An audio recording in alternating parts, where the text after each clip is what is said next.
My gated community has one rule: no laughing after dark. 1 week ago, my wife and I moved into a gated community called Bravero, one of those cutout paradises with an aesthetic so vivid in photos, yet anemic in reality.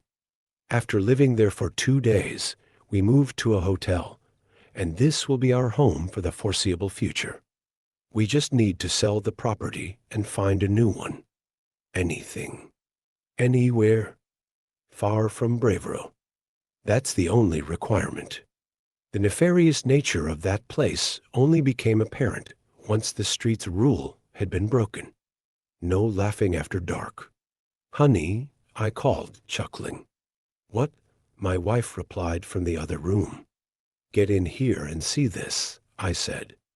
Rowan strolled into the lobby with a beam on her face, still intoxicated by our new home. She rubbed a loving hand down my back, tracing the curvature of my spine. What's got you smirking, Owen? She asked. This, I said, proudly displaying the leaflet that I'd found on the doormat. Rowan leaned forwards and read it alongside me.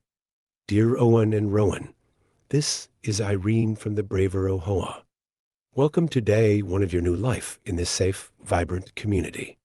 You've already met Gordon, our resident security guard, so you'll know that safety is of the utmost importance to us. And the vibrancy of this community is apparent, but it extends beyond superb landscaping and house-proud homeowners. It is the people who make this street vibrant. Parties and events, such as our regular garden gatherings and film nights, make this truly a place to call home. However, I do think it prudent to inform you of one particular rule that, without exception, will be enforced. There must be no laughing after dark. This is not a matter of noise.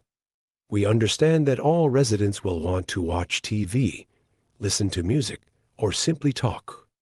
Sound is an unavoidable part of life. But laughter between sunset and sunrise is strictly prohibited in Bravero. What constitutes as after dark? There is no specific time at which laughter must cease.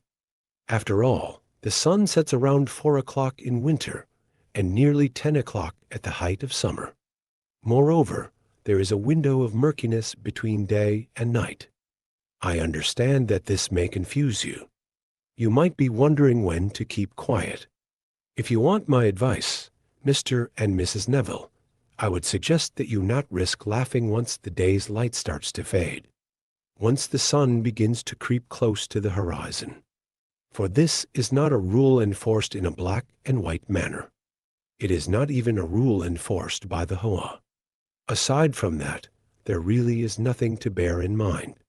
I do not run an oppressive association. You've already read and signed the contract. You know how we operate. Grow your hedges as tall as you wish. Paint your front door a garish color. Walk the streets after midnight, if that pleases you. Just do not laugh after dark. I told you I didn't want to live with rich people. They're unhinged, my wife said. No laughing after dark? What sort of dystopian nonsense is that? I hate moving. There's always something the estate agent fails to mention. Some catch with every too-good-to-be-true property, I sighed. Sure. There was the broken dishwasher in the first place, the busted taps in the second place, the oven that fell loose in the third place. Issues that the agents and homeowners should have mentioned, Rowan said. But I thought we were past all of that, Owen.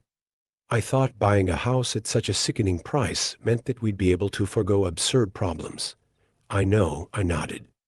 And this is worse than any of the issues in our old houses, because we won't even be able to fix the problem, Rowan pointed out. Of course, we will. We shall become joyless husks, my dear wife, I sarcastically teased, maintaining a straight face as I embraced her. For there is no laughter in Bravero. This is a place of principles. Of sincerity, I say. Go forth, my wench, and prepare me a sandwich in the kitchen.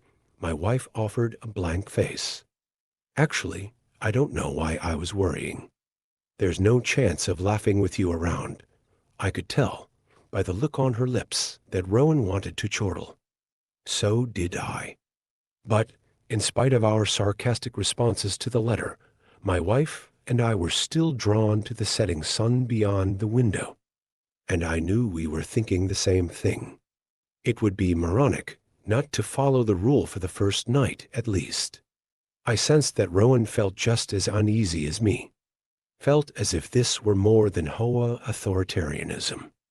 Given how lax this seemed on all other fronts, the one rule was unsettling. Why laughter? Why that sound above all others? The sound of joy itself.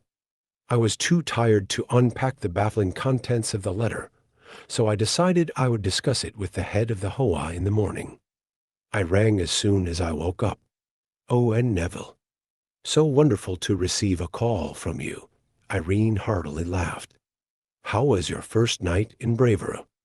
It was. Good, I uncertainly replied.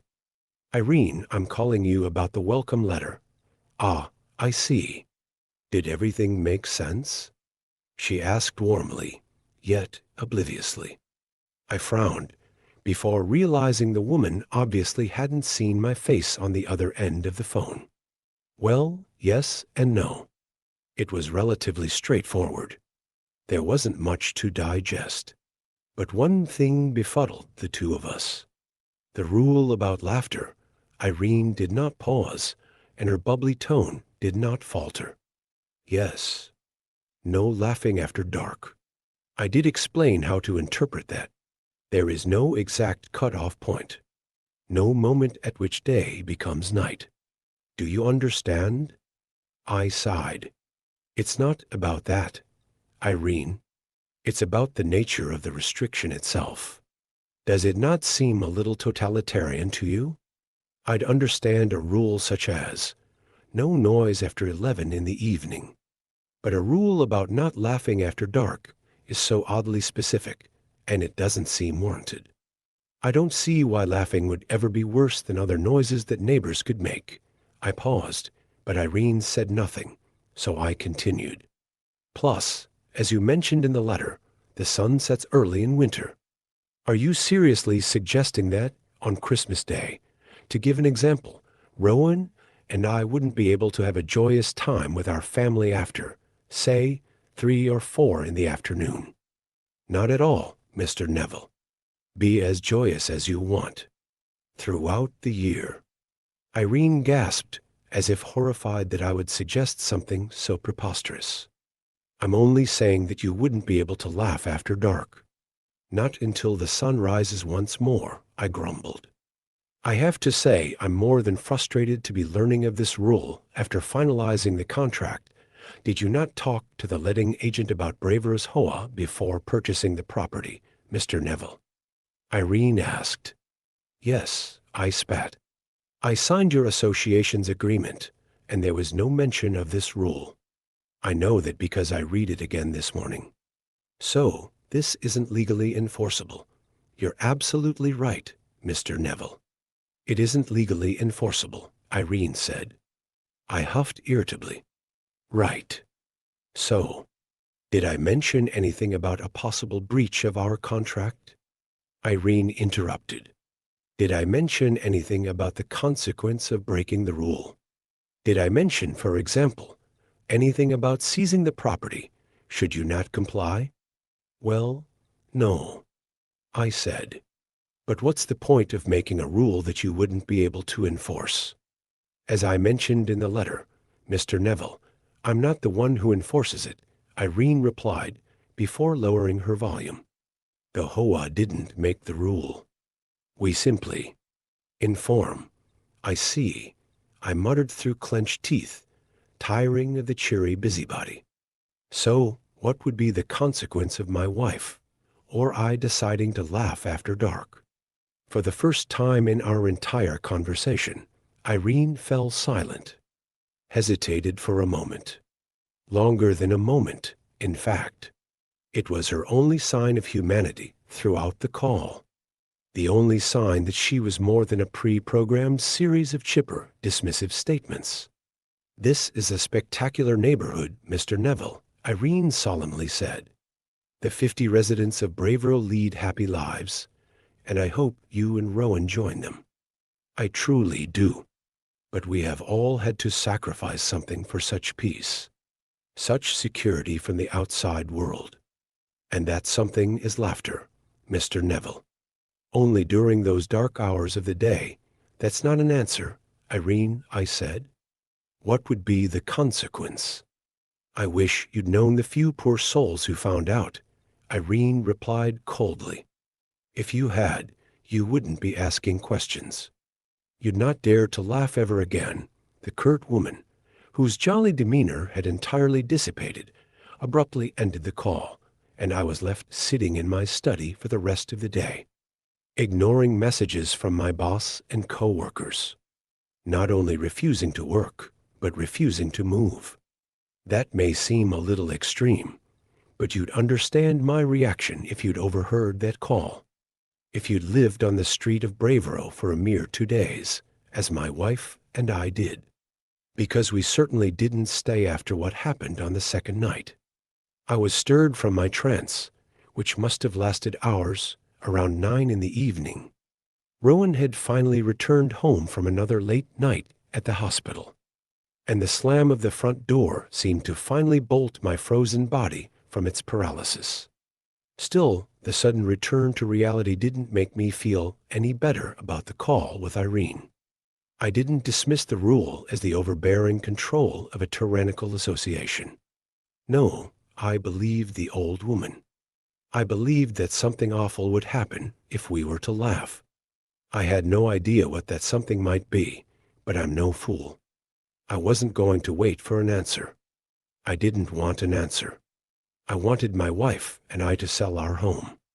I wanted us to buy a hotel for a night and figure everything else out after that. Rowan called.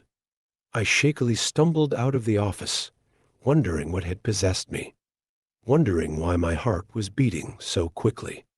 Irene's just a power-hungry socialite, I told myself. You should hire a lawyer. Talk about this arbitrary rule which wasn't included in the agreement. That was what the rational part of my brain said. However, the irrational part of my brain, the part steered by my sick gut, told me to ignore logic, ignore reason, and listen to that ever-present dread in my heart.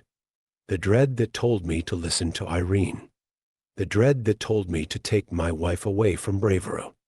By the time I reached the lobby, I was panting. "Sweetie, My eyes widened when I saw that Rowan wasn't alone. Her colleague Joanne was standing beside her. My wife's friend wore a smile on her face. "Sorry, it's been a wild day," Rowan sighed, walking over to me and planting a kiss on my cheek. "I'm just going to lend Jo one of my dresses. She's got a fun night out planned for tomorrow." "I'll be out of your hair in a jiffy, Owen," Joanne promised. I followed my wife upstairs and started whispering. "Honey," I said. I talked to Irene. "Something is very wrong with this place. What do you mean?" My wife replied as we reached the upstairs landing. "Did you tell her that the HOA didn't mention a noise rule in the agreement we signed?" "Yes," I said. She admitted that it isn't an official rule. Nothing that could be legally enforced. Good. Rowan smiled. "Case closed, sweetheart." "No," I shook my head. "It isn't closed. She told me that the rule is enforced by." Well, she didn't say who enforces it. She just said some really disturbing things, Rowan. Said that others had learnt the consequence the hard way. She was giving me a warning. Or a threat. My wife frowned. "Should we find an attorney?" "This isn't right. This bullying tactic. It must breach our contract or some law. We can fix all of that later," I said. "Right now, I want to get out of here." "What?" Rowan asked. "Sweetie, we just moved into this place, And I'm telling you to trust me, honey, I begged, still breathing heavily. Do you? Well, of course, Owen. But you're starting to make me anxious. My wife shivered. What did Irene say to you? Just. It was her voice, Rowan. The way she mentioned the consequence. It wasn't right. Any of it. I think we should get out of here, I pleaded. I expected my wife to resist. Expected her to roll her eyes and say that life doesn't work that way. We'd just bought the house. To sell it immediately, based on an unnerving phone call, might seem a little extreme to some people. And if there were any other reason for my distrust, then I would absolutely agree. I'd argue that we should stand our ground. Hire that attorney. Laugh for hours in the comfort of our own home, simply to spite the maniacs in charge. But I believed that woman, and Rowan clearly believed me. Okay, my wife nodded. I'll fetch that dress for Joanne, then we'll go to the hotel. But tomorrow, we have to sort everything, I smiled tearfully. Thank you, honey. What are you two doing up there? Didn't stumble into bed on your way to the wardrobe, did you? Joanne laughed loudly from downstairs. Ouch, my wife yelped.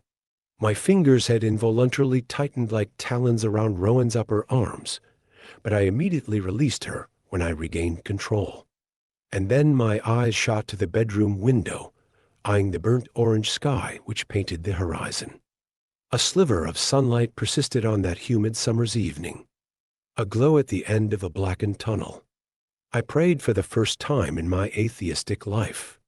Prayed that Joanne had laughed before dark. Owen, Rowan whispered, lip trembling. Would you call it dark? Outside? I croaked. My wife's head rolled slowly to the window. Then she returned her frightful eyes to me. It'll be fine, honey. I'm sure it'll be fine. Joanne didn't know about the rule. We'll receive a slap on the wrist or something. Like you said, there was nothing about laughter in the contract. By the haunted look in Rowan's eyes, it was clear that she, like me, sensed something. A foreboding ripple in the air, which felt and smelt like rotten breath. I felt it a day earlier, when we unloaded our belongings from the moving van. The sensation of a hidden thing within Bravero. A watcher. A listener. Hello, Joanne called again, chuckling. Won't she stop? I mumbled, clutching clumps of my hair. Come on, Rowan whimpered, clumsily plucking a blue gingham dress from the rack. She'll take this, leave, and then we'll leave too. Okay? I nodded, stepping in front of my wife and taking the dress from her. Then we walked across the landing, like weary prisoners on death row. I tentatively peered over the banister at Joanne. The smiling woman, donning turquoise scrubs that matched those of my wife. I was frustrated and terrified in equal measure by the innocence of Rowan's friend. The ignorance. The problem wasn't simply that Jo hadn't read the letter. It was that she clearly didn't feel what Rowan and I felt. Though my wife and I had been jubilant on that first day in our new home, our property had been pre-furnished with a weighty blanket of darkness. Something I'd read in Rowan's eyes, and I'm sure she must have read it in mine. You took your time, Joanne giggled, piercing my heart with fright for the third time. It tickled me seeing you run upstairs after her. Did Rowan need your fashion tips, Owen? Something like that, I whispered, hurriedly handing the dress to my wife's friend. Are you okay back there, Rowan? Joanne smiled, peering at my wife, who timidly stepped out from behind me. Come over shy all of a sudden. Now I'm starting to think you coy lovers really did get up to something. Oh, to be young again. Anyway, thank you very much, sweetheart. You're an absolute lifesaver. In this dress, I'm sure to catch the eye of Joanne was interrupted. Not by knocking on the door. Not by the disappearance of lights in the house. Not by any ominous sign I expected. She was interrupted by her own spontaneous choking, seemingly prompted by nothing. "Joanne," Rowan gasped, rushing forwards. My wife managed to catch her frightened friend in outstretched arms. Tears swam in Joanne's eyes as her legs buckled and she gasped for air. Then Rowan started to perform the Heimlich maneuver as snot spilled from Joanne's nostrils. And I contended with the terrifying prospect of witnessing somebody die. Several excruciating seconds later, with a slight crunch from Joanne's splintering ribcage, a vile stream of bile released from the back of her throat. And in the mess, which spread in a festering pool on the floor, there floated a crumpled piece of paper. Being the only non-squeamish member of the trio, and noting that the other two were still recovering from the trauma of Joanne's sudden fit, I knelt down to pluck the note from the lake of vomit. It bore neat, printed lines of text in a minute font.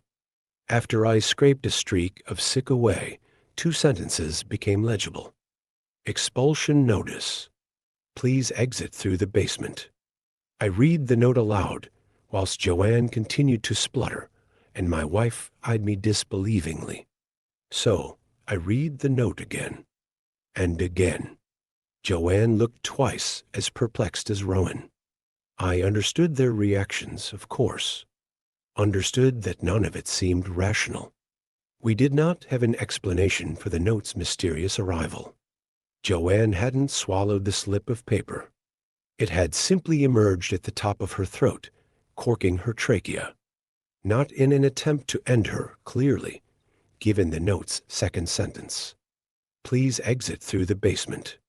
But we didn't immediately obey. Joanne screamed as she flung the front door open. It revealed not the front porch, but the kitchen. And the back door of the house opened onto the front entryway. Windows opened onto the interiors of various other rooms throughout the house. This was the case not only for Joanne, but for Rowan and me too. We were all doomed to the same fate. Trapped in a looping house, far from the real world, the horror of our predicament became unavoidable. We had one option. What happens if we do as it says? If we exit through the basement? My wife whispered. "What is happening?" Joanne wailed, barely registering anything. I shakily answered. "You laughed, Joanne. What? What are you saying?" The woman shrieked tearfully, snot still staining her face. "How did that appear in my throat?" We don't understand it either," Rowan whispered, holding her friend's hand whilst turning to me. "But we have to try the basement. It's the only room left," I gulped, nodding. And Joanne sobbed whilst I led the two of them to the door.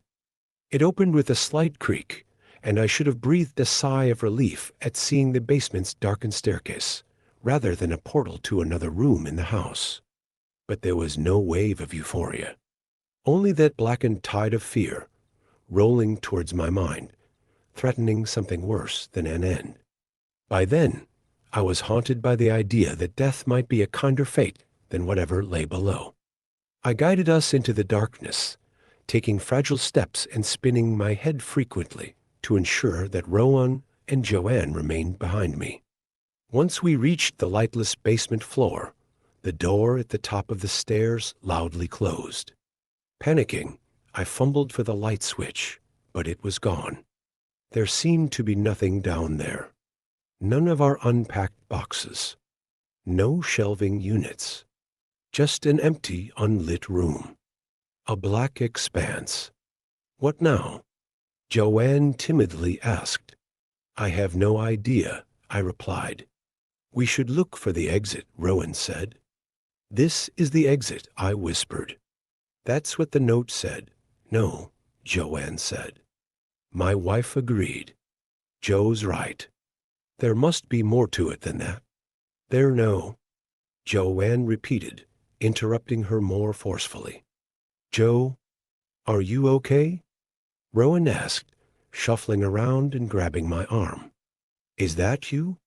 No, it's me, I said, taking my wife's hand. I thought you were holding on to her.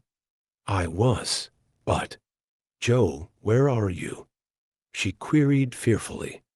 No, no, no. Joanne sobbed, her voice and presence seeming to have disappeared into the blackness. And then came laughter. Not a kind laugh, not a laugh of joy, not even a mocking sound. It was a laugh devoid of soul, devoid of life, one that seemed to serve simply as the welcome to some eternal nightmare. A noise that Joanne seemed to be blindly walking towards, willfully or not. I clutched at air, or a void, with my free hand, desperate to find her. Stop it, Joe cried, sounding far too distant for such a compact basement. Why are you laughing? Show yourself. Who's there? Where are?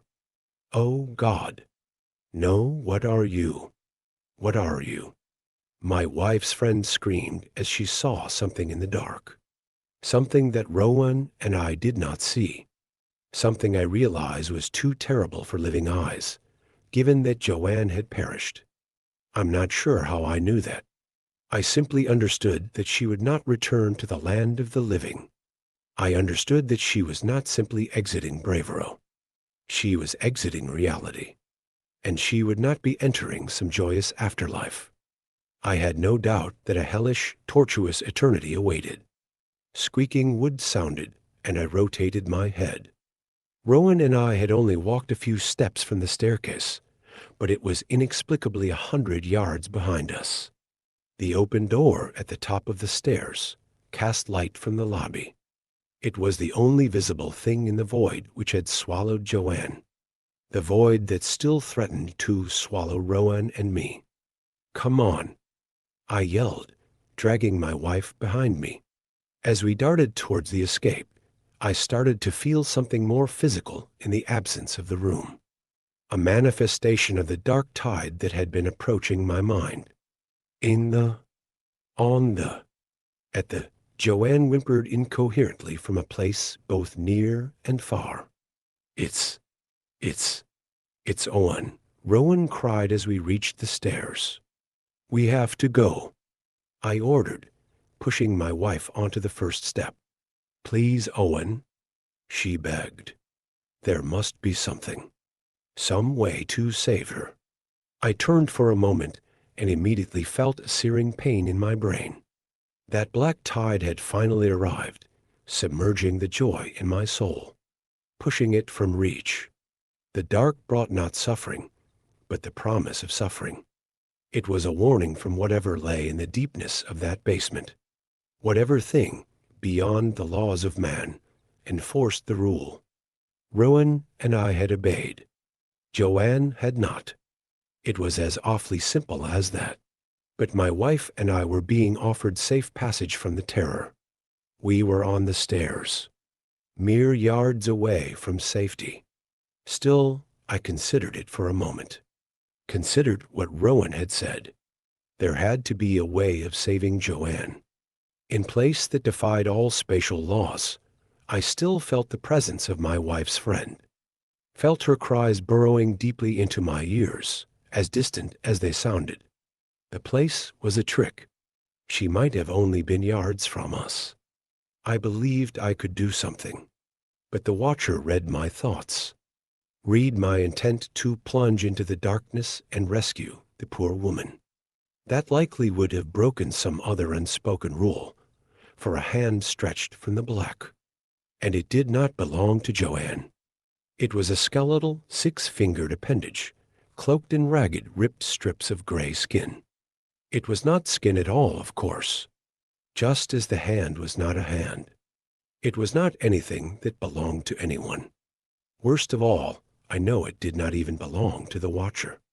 It was a tool used to make a point. If I had seen even a sliver of that thing's true form, I would have been broken like Joanne. Whatever enforced the rule of joyless evenings in Bravero, it did not come from anywhere earthly. And it did not take Joanne to anywhere earthly. I screamed, retreating from the fingers as they sought to snatch me. Perhaps by returning to the dark and searching for Joanne, I would have also faced a horrible doom. But I didn't allow myself to find out. I narrowly swerved the hand and followed Rowan clumsily up the stairs, before slamming the door behind us. We ran to the front entrance, and she pushed down the handle to reveal a wonderful sight. Our porch, our driveway, more importantly. We did not stop to pack, did not stop to think. We bundled into the car, drove away from Bravero, and promised never to look back. We don't even plan to collect our things. Even at the sun's high point, I wouldn't risk uttering even the slightest giggle in Bravero. Besides, there are things worse than material loss. Things worse than death, even. But I never gazed at those things, and I pray I never will. I pray for something truly awful, in truth. I wish that Joanne had died before seeing whatever she saw.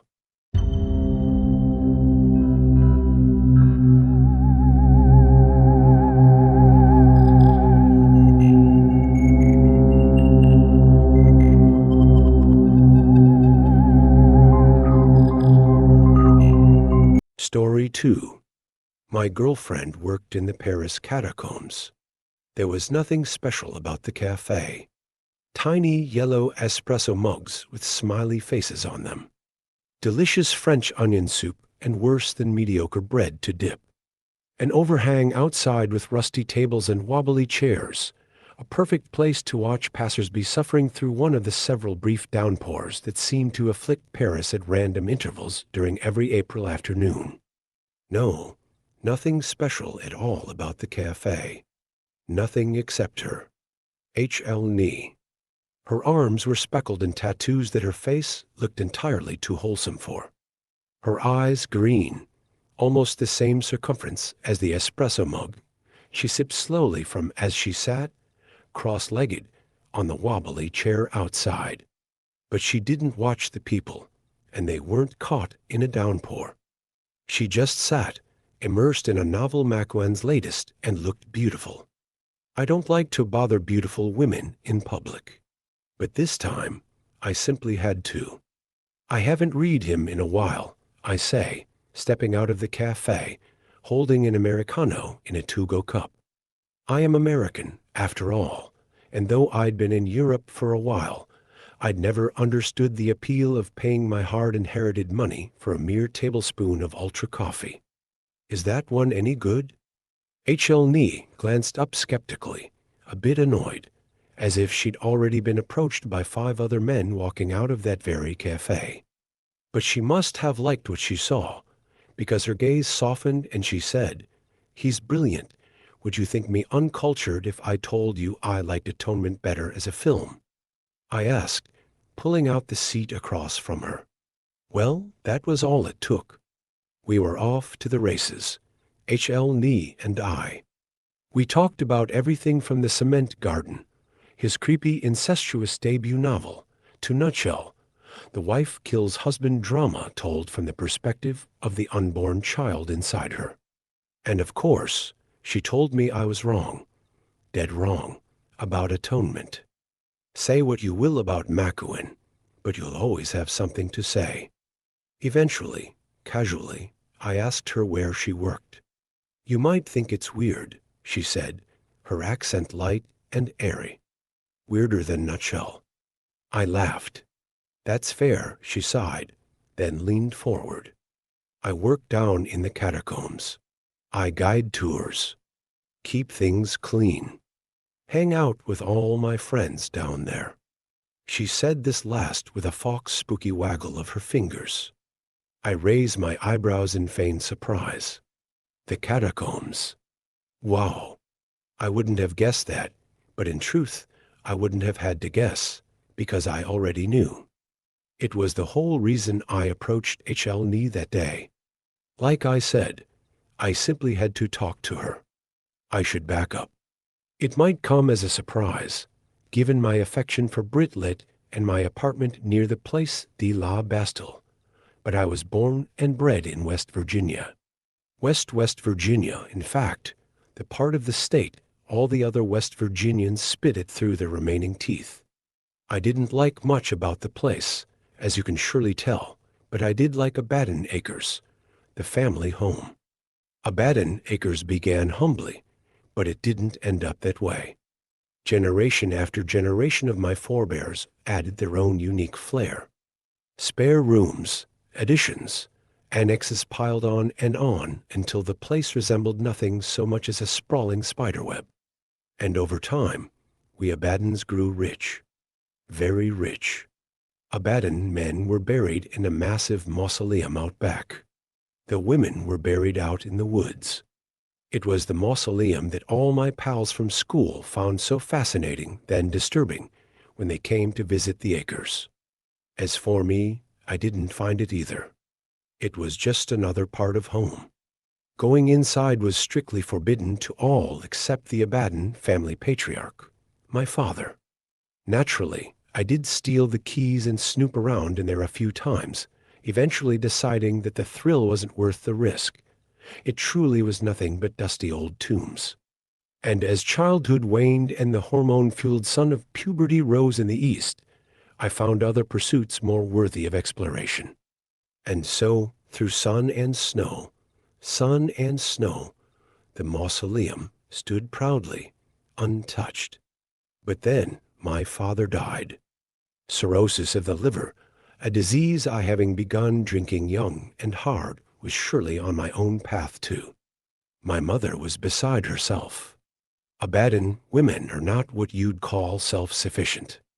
She cleaned the same things every day, for hours at a time, whether they needed it or not. She did what she knew how to do. And she detested drink. Any liquor spotted in the house would instantly be dumped and earn its owner a vicious slap upside the head.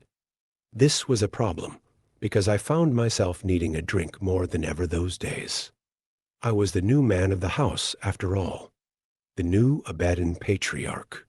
This, truth be told, is what brought me back within those musty mausoleum walls. I needed a place to stash my scotch, and Mother could never go inside. Still, better safe than sorry. I searched high and low for the best place to hide my bottles. Perhaps behind the stone eagle perched atop the tomb of great-great-uncle Josiah. No, wait. What's this? A loose brick in the floor. Another. A whole section of floor practically falling apart. It hadn't been like this before, had it? And beneath the brick, which I uprooted in a curious frenzy late one night in my 17th year, beneath the brick I found a trapdoor, a spiral staircase, no railing, steps made of old, rotten wood. The first one creaked pathetically. If I fell through, if I hurt myself, couldn't get back up, nobody would ever look for me in here. And yet, down I went. Halfway down, my flashlight flickered. How long had it been since these batteries had been changed? I knew I'd never done it. Stupid. I continued on. When I reached the bottom only a couple dozen steps later, though I took each one with great care, my light extinguished completely. I smacked it against my palm, which for some reason always feels like it should work, but never does. Nothing. Just perfect. And what was that? A voice. Whispering, barely there. My name. A chill ran through me, and it had nothing to do with the temperature. In fact, it was downright warm in the chamber. Muggy. It did not feel like a room of death. It felt like a greenhouse, a room of eternal life. In response to the voice, I wanted to say, "Who's there?" My tone was intended to be commanding, intimidating. What I said instead, and far more meekly than I'd hoped, was, "I'm here," and a fire sprang to life from a torch on the wall. I stepped backward in alarm and tripped over my own feet. My hands collided painfully with the gravelly stone floor. The room, now illuminated to me, was smaller than I'd expected. Far smaller than the mausoleum above. The spiral staircase, a single torch on the wall, and a tomb. A sarcophagus carved lovingly with intricate detail. Rising to my feet, wiping my dirty, bleeding hands on my jeans, I stepped closer. What were these carvings? Children running, fear etched on their stone faces. A woman slitting a man's throat. A man devouring an infant. The horrors ringed the entire sarcophagus, all with the artistry of a Renaissance fresco. I ran my fingers across the carvings. Blood smeared against them. My hands were hurt worse than I'd realized. And the soft voice again, saying my name, coming from inside the tomb. A man's voice, deep and abiding. I looked at the name etched on the stone. Adam Obedin, born 1642. The first of us. In truth, I regret all that business with H.L. Nee. She was a nice girl, well-read, sweet, and funny besides. And a demon in bed, if you must know. In another life, things might have worked out between us.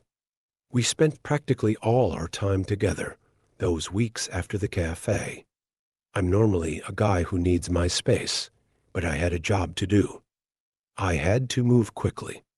I chose my moment with care. It was a Saturday afternoon. One bedroom window in my apartment hung open, a curtain fluttering in the sunlit breeze. We lay there, H.L. Nee and I, naked in the sheets, her arm draped over my chest, just catching our breath. So, when are you going to take me to meet your friends? I asked. My friends? Her cute accent almost drowned in the ambient noise wafting in from outside. Sure, I said. In the Catacombs. She paused for a moment. Oh, wait, you've never been down there before? I thought you had. Nope. But I'm dying to go. Really? H.L. Nee asked, propping up on her elbow and appraising me. Well, now I'm dying to show you. I pulled her elbow out from under her playfully, then flipped myself back on top of her. Almost time for round two. But first. Not while it's open, though. I can't stand tourists. I kissed down her lobe, her throat, her collarbone. I want you to sneak me in, I said conspiratorially. She giggled and squirmed in my arms. You're bad. Afterward, she said that maybe we shouldn't sneak in. Why didn't I just pop by during her next shift, and she could give me a private tour? She could get in trouble after all. Maybe fired. I told her that they weren't going to fire a model employee like her just for sneaking her boyfriend in.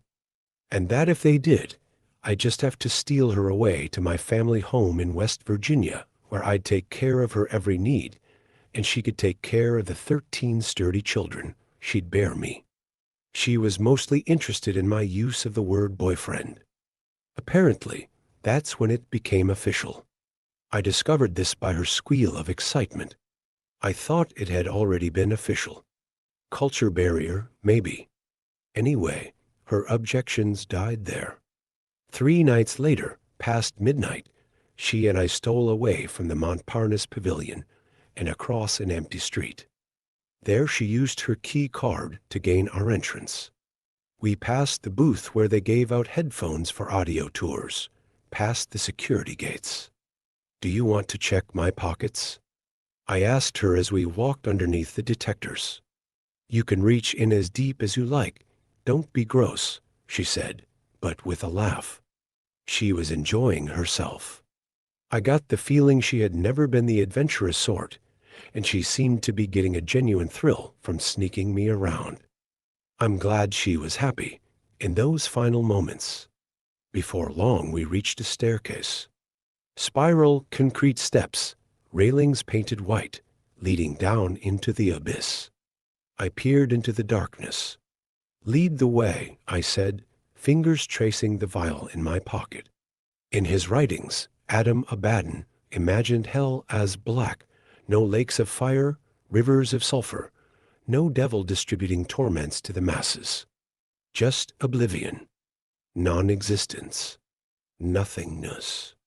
As far as I know, I was the first to find these writings. 4 books, bound in rotted leather, buried with him. I ventured back into the mausoleum night after night to drink Johnny Walker and read the great man's words. And every once in a while, I'd peer into his stone tomb at the bones that once scaffolded his meat and skin through life. I'd gaze into those holes that used to be eyes and find myself entranced at the darkness, no, the blackness within. Some nights, I could almost swear he was looking back at me. The books were ostensibly biographical, but Adam was a man of philosophy, of thought. His writings rivaled any of the greats. Some kids cut their teeth on Nietzsche or Crime and Punishment or, God forbid, David Foster Wallace. I had my great-great-great-great-great-great-great-great-great-great-great-great-great-grandfather, and his words sunk deep. 200 years before Darwin, he surmised that we were mere animalia, descended from the apes. He forced his wife and later his daughter to wash her hands with a lye-based solvent of his own devising before preparing his food. He anticipated the development of flying machines, long-range communication devices, and a global economy. He also worked out a way to rise from the dead. You see, Adam Abaddon's truest achievements were in the realm of the occult. When such themes first appeared in his writing, I thought it a foolish preoccupation of an otherwise brilliant mind. Newton himself squandered countless hours and brain cells on alchemy and superstition. That was before I came to a page cleverly titled Revival of Spirits. I almost skimmed past it, but then noticed the artwork on the page. This was a potion, or a spell, if you like. It showed the user how to take a nearly empty container of liquor, the nearly was important, and make it full again. I glanced at the bottle of Johnny by my side. Not quite empty, as luck or fate would have it. And it had been a long day. A revival of my spirits was just what the doctor ordered. With a mixture of anticipation and embarrassment, I went off in search of ingredients. Vinegar. The blood of a raccoon or a mink. I found a raccoon first. Opium, special thanks to Mother's doctor for never asking too many questions about her frequent Vicodin refills. And of course, the scotch lingering at the bottom of the bottle, of which at least a full 100 drops were required. It all took some time. Just before sunrise, I poured in the vinegar, the blood of the poor beast still lying broken somewhere in the woods, and the 5 Vicodin I hoped Mother might not miss. I placed my hand over the bottleneck. The recipe was very specific. The flesh of my right hand must fully cover the opening of the container, and shook. I repeated a Latin phrase 3 times.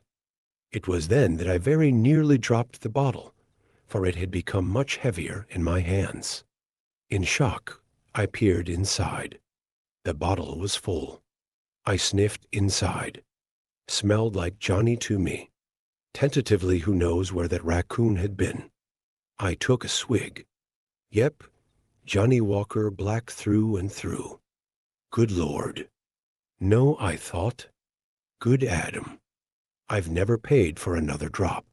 Down and down we went, H.L. Nee and I. 130 spiraling steps, a 5-story building beneath the earth, in the dead of night. All to grant Adam's final plea. Oh, carry mine bones nearer hell. Once more I fingered the vial in my pocket, the crushed, powdered bones of Adam Abaddon. That part had been easy. 400-year-old skeletons are not made of stern stuff. Getting it through airport security had been more stressful.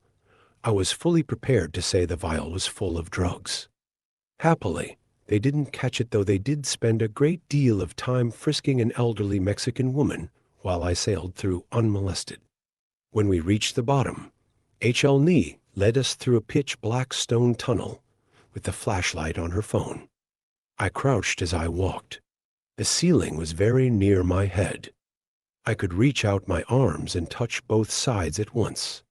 The ground was painfully uneven. The walk went on for some time. Not your mother's tourist attraction, to be sure. Finally, we reached an open chamber. Signs abounded, in English and in French, explaining the history of the catacombs, how more than 6 million people came to a final resting place in these subterranean corridors and begging visitors, "Please do not touch the remains." If you're curious, the good people of Paris began to realize their burial habits constituted a public health crisis right around the time old. Rotted caskets started crashing through the cellar walls of homes built near centuries-old cemeteries. But as fate would have it, they'd built all those homes by mining tunnels through the rock deep under the city. So, in the dead of night after night after night, city and church officials emptied the graveyards of Paris, stacking the rescued bones against the tunnel walls. Floor to ceiling, miles and miles. 6 million souls. A mass grave. Just what Adam had ordered. H.L. Nee showed me around the tunnels with public access. Bones intermingled along the walls. A stack of tibias might be cut through by a row of skulls. Someone's leg and head might be a long way apart. The thought of it made me strangely sad. Unity. That was Adam's guiding philosophy. Unity of the family, of the nation, of the mind. Death was an affront to Adam because the unity of body and soul was torn asunder. And that's where I came in. After a while, as our conversation about the place started to ebb, I grabbed H.L. Nee's water bottle. I'd filled it just before we descended. "You know what would make this more fun?" I asked, pulling out the vial of pale powder. "You've got to be kidding," she said, watching me dump the stuff inside. I screwed the lid back on and shook the bottle with a grin on my face. "What's the matter?" I asked teasingly. Never gotten high in a room full of dead people before? I pressed the bottle to my lips and pretended to drink. It had to hit her before it hit me. That was crucial. I handed her the bottle. "You're serious?" she asked. I nodded. "It won't last long," I assured her. "Come on. It'll be fun." She shrugged, then chugged. More than I thought she'd drink. That was good. "Ah," she said, wiping her mouth. "That tastes horrible. You'll forget all about the taste soon," I said. "Let's sit down and wait for it." We found a wall of femurs, the sturdiest bones, to rest upon. I ran my fingers over the damp stone floor. "Give me a bit more," I said, reaching for the bottle. You drank more than I did, and this time I did drink, an act of faith to rival any taken by Moses or Peter. H.L. Nee and I laced our fingers together and waited. After a while she spoke. "I feel weird. You're supposed to," I said, looking over at her. She coughed. Blood began to trickle from her nose. "W.H., what's happening?" She managed, coughing more fiercely and spraying more blood from both her mouth and nose. She clutched her stomach, fingers clawing as if trying to dig something out. Then she started to crawl on her hands and knees, blood dripping. She vomited fiercely. "It'll be over soon," I muttered. Then I began to mutter other words. Secret words from the Book of Adam. And before long, I felt the pain rise in my own midsection, the blood seep from my own nostrils. H.L. Nee was twitching violently on the stone floor, her body contorted, mouth foaming. She was still by the time I began coughing. But it was all happening too fast. I was coughing too hard. I wouldn't have time to finish the spell. Something primal in my body jerked me to my hands and knees, just as H.L. Nee had been. I gasped out the words as I expelled the lining of my stomach through my teeth. Blood splashed the bottom rows of femurs. My brain felt like it was blistering, popping, seeping. How could I have done this to sweet H.L. Nee? This was agony beyond imagining.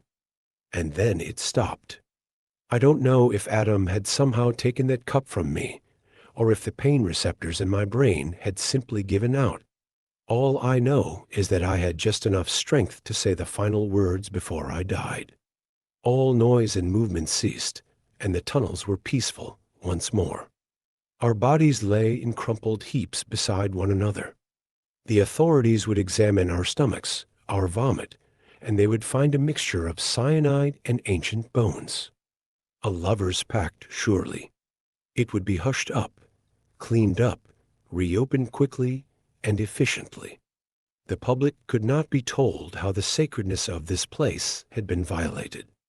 And then the bones on the wall started to shake, almost imperceptibly, but resolutely, as some ancient power rose up from the depths, from the hell I'd carried Adam's bones nearer. There was a low rumble, and from underneath a wall of bones, Adam Abaddon's body rose anew. "Thou hast done well," said a voice inside our head as we crawled out from the weight of the bones and stood, dusty femurs clattering at our naked feet. "Thank you, Adam," I thought in reply. We stretched our limbs, he for the first time in centuries. Silently, we removed the clothes from my old body, lying still in a gory puddle of its own sick. Silently, we put them on, each motion a sacred act. Adam had been and now is once again exactly my size. We looked down at the bodies for a time. At H.L. Nee, whose wide, still eyes stared emptily at a pile of bones. Both of us grateful for what her sacrifice had made possible. I hadn't known what to expect, but to share a mind was easy. Natural, even. I reeled through the centuries, memories I'd never lived. A miracle. Finally, Adam lifted our eyes and turned our head toward the exit. "Let us depart," he said, and together we began the climb upward into the starry Paris night.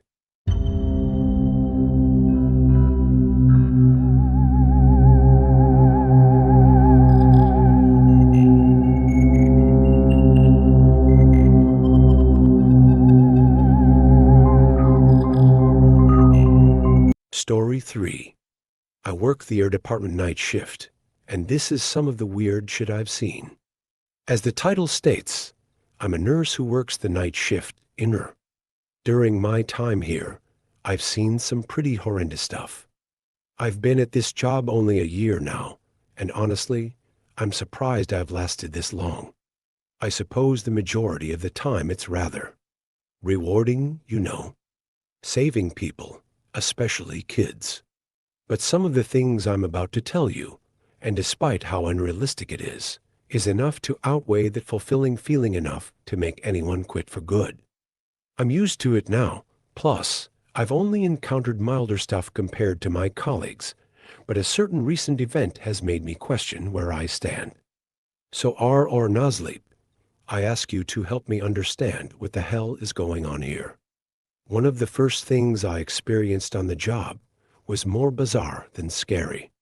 She wasn't an old woman, but her hefty and stout stature, with a few wrinkles here, and there inferred a few years of unhealthy legal substance abuse. She came in complaining of pins and needles all over her body. She stated, "It doesn't hurt too bad, but I can't move, and static is inside of me." Of course, I immediately thought she was having a stroke. Numbness, tingling, and an inability to communicate properly all pointed to it. A group of more experienced doctors came to run some checks. A few days later, I heard from one of the nurses that the woman died, but not of a stroke. She had died of organ failure because all of her organs were as old as an extremely elderly individual, as if someone had put the insides of a 90-year-old into a 30-year-old woman. We're talking every single organ, too. The nurse thought that the static sensation the woman was trying to explain was like an increased aging sensation, like growing pains. I laughed, but it still unsettled me. This woman was healthy. No history of drug use, alcohol abuse, or smoking. Not that they could find, despite her outward appearance. It was just purely unexplainable. But that's medicine for you. I found it weird that she didn't seem to have any family, but this is a running trend in these inexplicable experiences. None of the patients ever have any family. After that, things became scarier, weirder. A guy came in bleeding from both eye sockets. No eyes present, but complains about stomach pains. Obviously, everyone on the night shift is more concerned about stopping the bleeding from his empty sockets. And when I say bleeding, I mean this guy was absolutely going to die from blood loss if we didn't stop it. He really didn't seem to care about his eyes or notice it, and instead was losing his mind about the pain in his stomach and how we had to get it out of him. I remember the urgency in our voices, telling him how we will sort his stomach out once we stop the bleeding. He starts becoming aggressive, and he was restrained and pulled into an empty room, and the responsibility of keeping this guy alive was no longer in my hands anymore. One of my colleagues, we'll call her A, came out of that room around 45 minutes later, pale as a sheet, and just says one of the most horrific sentences I'd ever heard at that point. His eyes, they were in his stomach. When she'd finally settled down, I pressed her about what exactly happened in there. Apparently, the guy went totally insane and just ripped into his torso with his bare hands, tearing into his flesh and ruptured his stomach. He died almost instantly. One of the doctors, I won't say who because he could get into real trouble with this, curiously looked into the stomach and found the guy's eyes swimming around in there. This lunatic ate his own eyes. I didn't quit, but a few other nurses did. Like always, the patient had no family. I think I should mention I don't work in a big city. I work in one of those hospitals that lay in the middle of 3 small towns, and we're very much in the middle of nowhere. We're not exactly the busiest department, but we do get a fair share of people who get into accidents on the roads, and so we receive patients from all over the state. Nearly every single one of these horror story patients seem to come from nowhere. We put their name into a database and nothing shows up. The names they give us lead to nowhere. People from the towns don't know them when their obituaries turn up in the paper, and ambulances never bring them to the hospital. It's like they walked straight out of dense forest to get here. Told me another story of a patient that really creeped her out. I'll be transcribing it from the voice recording I managed to take. I believe it's easier to show the raw experience that way. So, it's like 3 a.m., and this woman walks in with an arrow straight through her neck. Obviously, I'm running checks on her to see how the heck she's walking around with an arrow through her neck, how she's literally acting like nothing is wrong, but she doesn't speak. She's just smiling at me. All these other doctors rush over trying to figure out what to do, but she's just motionless, staring and grinning at me. She was a blanked-out name for privacy reasons. Can't discuss patient information, and she was 37 years old and extremely tall. Basketball player tall, which made me feel even more on edge. Out of nowhere, staring right at me, she just pulls this arrow straight out of her neck, and her neck snaps and she falls to the ground, still grinning. There's no blood, as though the arrow was some built-in support to her neck, and removing it would break it. I just can't get her smile out of my mind. It was as if she was taunting me, like something that wasn't human. As if she knew exactly how to get under my skin. That's all I've got for now, but I'll try keep you guys updated with more stuff I hear about or remember. I was on the night shift last night, and I asked some of the other nurses and doctors to find out if anyone else had experienced anything strange, and the responses were, for lack of a better word, disturbing. One of the nurses, let's call him B, said something that really stuck with me, because I'd never given it much thought before. Ever seen where the bodies go? I asked him what he had meant by that, because obviously the deceased would be taken to the morgue. Or so I thought. B had been a nurse at the hospital since he'd left college, so he had been working at this hospital for a long time, and due to a bad stroke of luck, often during the night shift. I'll be transcribing his story from the recording he consented to be a part of. I've seen a few of those creepy crawly characters come in here. I don't know what they are. They're not human, That's for sure. He paused and shifted uncomfortably in his seat, peering out of the break room's window to ensure no one was listening in. Ever noticed how their emotions seem false, like they're pretending to be hurt and show pain? That's true for the most part. Most accounts of these odd patients have stated the same thing. Lack of real emotion. This one time, a little boy walked in around 9 or so. He looked completely fine to me, so I'm assuming he's lost, because no adults walk in with this kid. It's just him alone in the dead of night.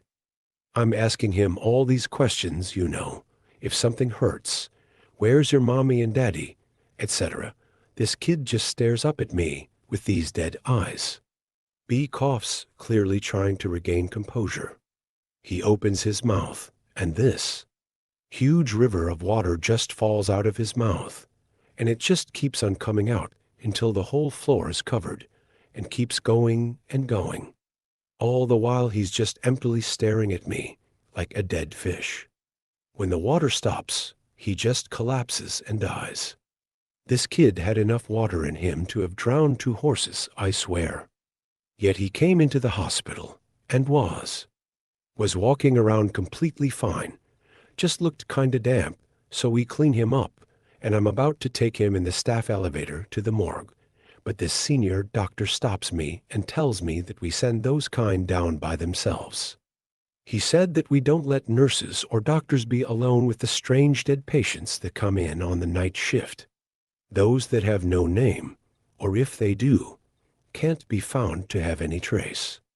I heard that, apparently, when the morticians open the elevator door, all they find is an empty bed. If what B said was true, that would add up with A's theory that these patients are not human. But that raises more questions than it answers. If the hospital staff know these things aren't human, why do most of the newer staff have no idea as to what they really are? Why has no one informed us? If the senior doctor in B's story was telling the truth, we can only assume something terrible happened to a member of staff who was left alone with one of the bodies. But why has this been covered up? And finally, if the bodies are disappearing before they get to the morgue, where do they go? B told me of a doctor who knows a lot about these patients, but he'd retired a few months ago. I managed to get his email address from B, so I'm currently trying my best to arrange an interview of some sorts. Another nurse, C, heard I was compiling these stories on Reddit and wanted to add her own into the mix, with some added info too. I'll be transcribing the story from her perspective, in the same manner I have done thus far. This was my first experience with the patients. C was a senior nurse, with graying hair held into a bun. Her thin, slender fingers gripped her scrubs, and I could see she had a nasty habit of biting the skin around her nails. Anxiety. Honestly, at the time I thought it would be my last. I liked this job too much though, so I managed to get my shit together and carry on through. This really old guy came in, and I'm telling ya, that old man looked near 90 years old. But this fellow was walking like he was 20 years old, completely fine. But in this monotonous tone, he just keeps repeating, "I'm dying. I'm sick," over and over again. I check his vitals and he's completely fine, and so I start to ask him if he's on any medication for his mind or mental state, and if he'd forgotten to take them. But he keeps repeating that phrase. I'm losing my patience, and I tell him he's physically fine. We just need some cooperation to understand his mental state, and that a team of more experienced doctors will be with us any minute now. Child, I've worked with a lot of elderly patients, so I'm thinking he's got a terrible UTI. But no, he finally stops speaking, and now I am able to really take a look at him, and I realize this guy has no eyelids. Imagine that open your eyes really wide, and it doesn't stretch over your eyes. That's all the eyelid you have. This old man suddenly gets up and walks backwards out of the front doors, never taking his eyes off me. He just walks straight out into the night. It was demonic, She proceeded to tell me that all of these patients seemed to only come in between 1 o'clock and 3:30 a.m., from what she'd heard. I can validate that the other encounters happened during the same time period. But her story reminded me of another one of my encounters, one that I wished I hadn't remembered. This was around Christmas time, one of the busiest times of the year, with how many people desperately try to make it home to their families. I was on my fifth coffee that evening, trying to get through a ridiculously long work shift after a Christmas Eve party left me rather hungover. An old woman walked in, but unlike CE's elderly patient, mine walked like an elderly woman. She said she had taken a fall on her knee and that she found it very difficult to walk on, and that she was in a lot of pain. As a few other nurses went to go fetch her a wheelchair, she kept asking me if I would take her to the bathroom.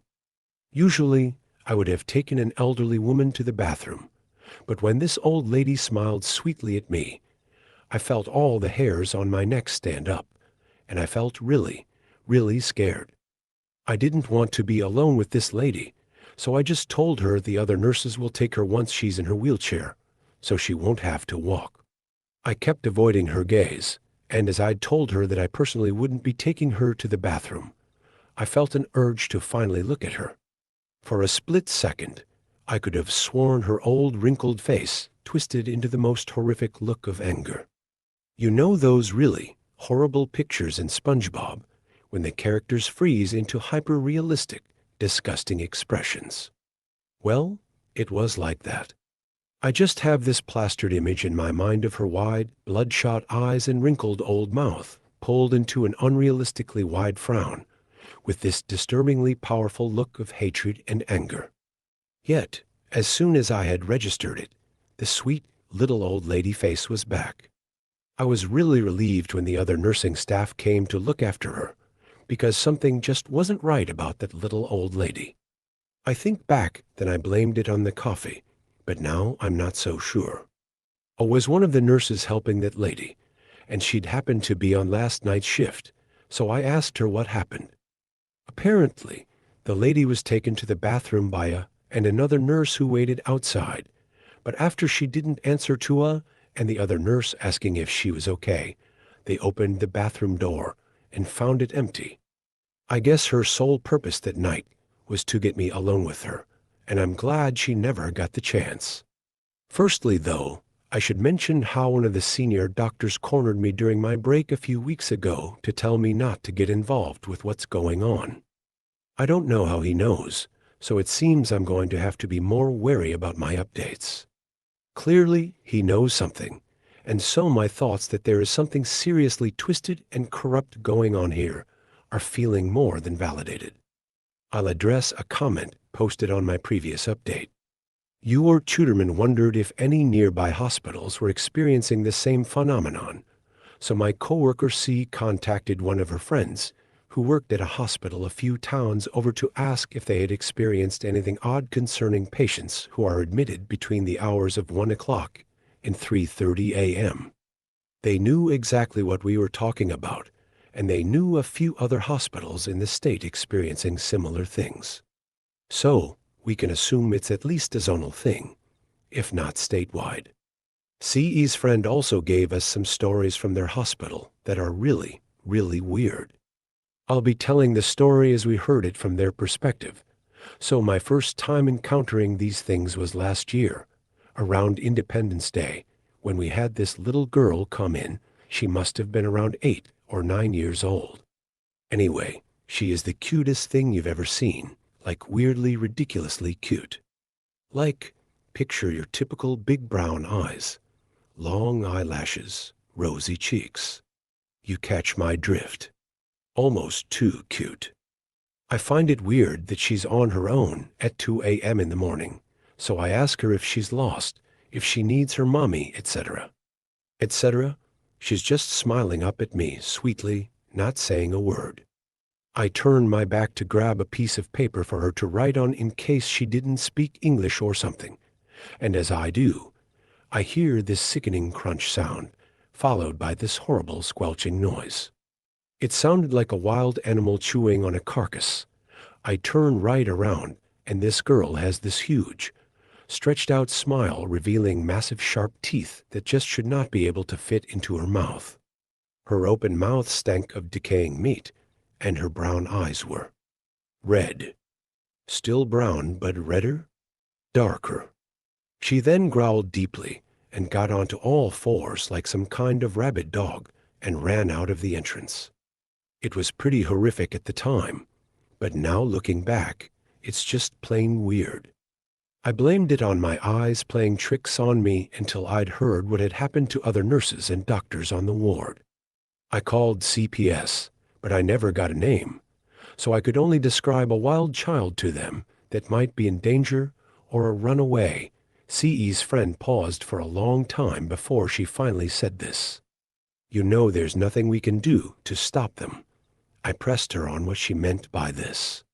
She continued, they know how to scare us. They know what really gets under each and every one of us skin. The second time I ever encountered any of these things was around 5 months later. My mom had just died suddenly, and I was really hung up about it.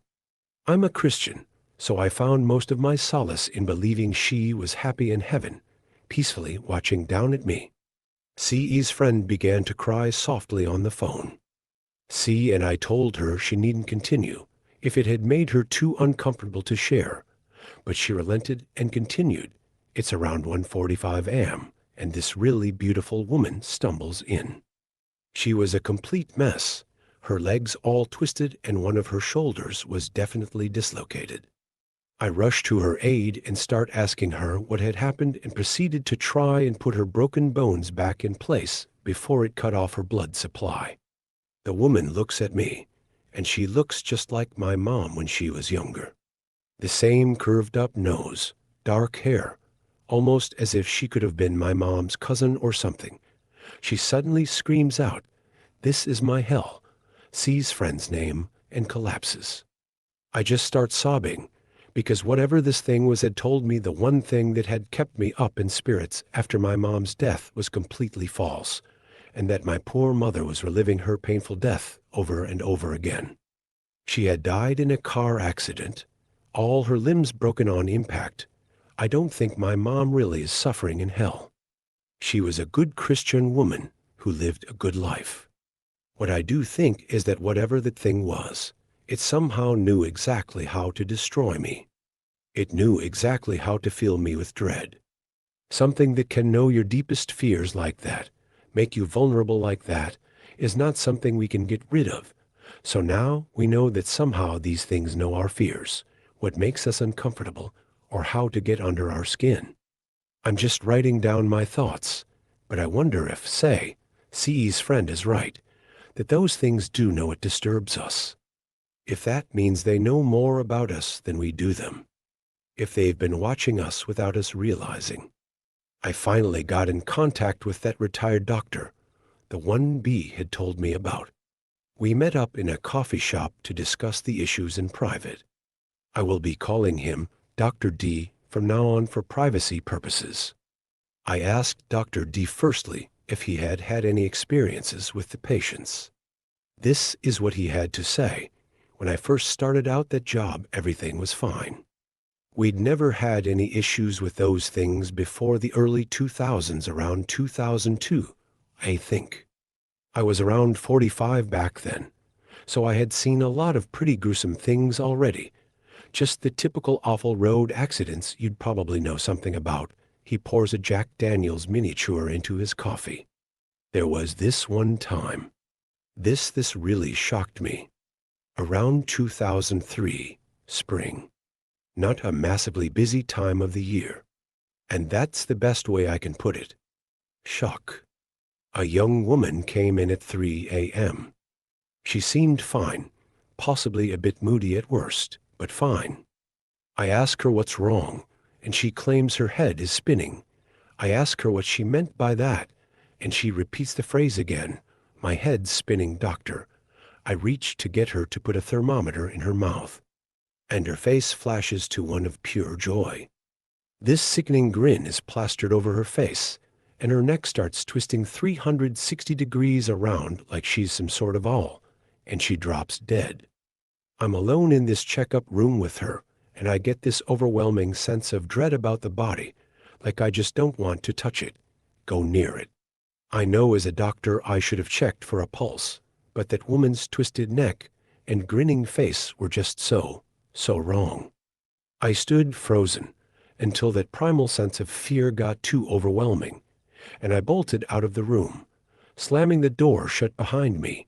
And I kid you not, whatever that thing was, I could hear it scratching at the door handle.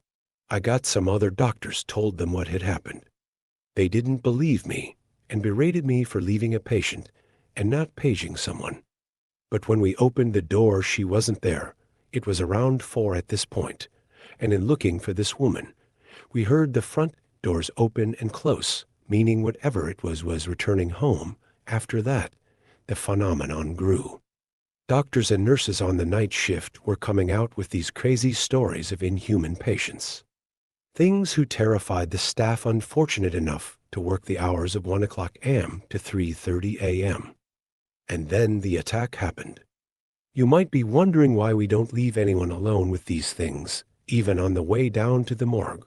It was more of a statement than a question, so I just nodded. There was this nurse, a name changed for anonymity reasons.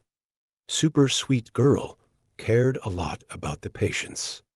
Well, this teenage boy walked in, his arm bent at an unnatural angle. He rushes him into a room to fix his arm, sends the other nurses to get a splint and bandages. They were only left alone for a couple of minutes. He was struggling to finish his story. He had gone a pale yellow color. I asked him what year it was when this incident took place, and he shook his head. He finally spoke again. 2007. Next thing I hear is this guttural scream from the room, so I run towards it. He is laying on the ground, a mangled, bloodied mess. Her bones had been broken and pierced through her skin, and her bottom jaw was ripped clean off and was stuck in her eye. She was left alone for a few minutes. Just minutes. The window to the room was open, some tiny square thing in the top middle of the wall. It had escaped. I ran outside to see where it had gone, if it had gone. I see it, this figure running into the woods. It wasn't a teenage boy, though, anymore. It was some naked, grotesque humanoid thing. I ran after it, screaming. I was just so angry. It got to the edge of the forest and turned to stare at me. It had these huge, glossy, bloodshot eyes with the black pinhole pupils. It had a wide, lipless mouth, stretched over jagged teeth. It was tall, with long arms that reached its knees and pale, oily skin. It was horrifying, and then it smiled. It smiled this huge, horrifying smile, its skin cracking as it was pulled upwards at corners place on each side of its jaw. I saw them. I saw all of them behind it. Shadows, humanoid shadows standing just behind the tree line, thousands littering the woods surrounding the hospital. And then it walked into the shadows and they disappeared. There are so many of them, or mouse curtains. They live in the forests, the woods, the shadows. They pretend to be like us, trap us. They want to kill us, to harm us. It's a game to them, a thrill. That's why I left. You can't stop them. None of us can. That was a few years ago now. I think about it every day. Sometimes I think I can still see them, lurking, waiting for me to give into curiosity and waltz into those woods. I'm scared I might. I was shocked. I didn't know what else to say to Dr. D, so I bid him farewell. This was a lot bigger than I thought it was when I had first started writing about this. I felt hesitant about his answers, though. The things I'd experienced were never on par with anything he had said, and to be honest, seeing an elderly man whose body had long been subjected to years of alcohol abuse talk about such outlandish things led me to be a bit skeptical of his words. Yet there was something unsettling about his eyes. He was traumatized. Dr. D told me not to contact him again, that he'd had enough involvement to begin with. It has been 18 years since the first incident.